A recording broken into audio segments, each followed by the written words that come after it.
Snyder outlining his plan to overhaul public education in the city of Detroit.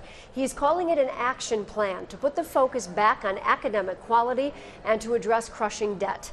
7 Action News reporter Jane Park joins us live outside Cadillac Place with more details for us now. Jane?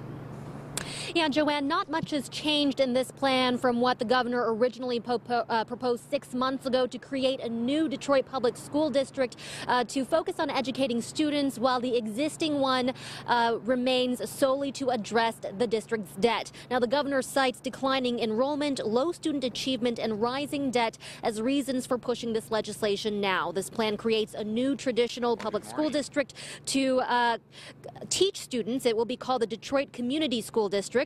The current DPS would exist solely to address debt, which will be paid by local revenue, namely the district's operating millage. Governor Snyder estimates that will take about 10 years. Now, the new district will be governed by a 7-member board initially appointed by the governor and by Mayor Duggan, and transition to a fully elected school board by 2021. The plan also creates a Detroit Education Commission that will hire a chief education officer. He will have the power to hold low-performing schools accountable by either deciding to close or reorganize them. And lastly, this plan puts both the old and new district under oversight of the city's Financial Review Commission.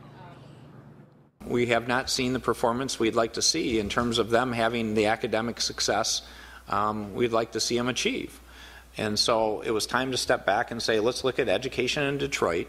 How do we come up with better, higher standards that can allow these kids, hopefully encourage these kids to be more successful and have great careers so they can have a great life in Detroit.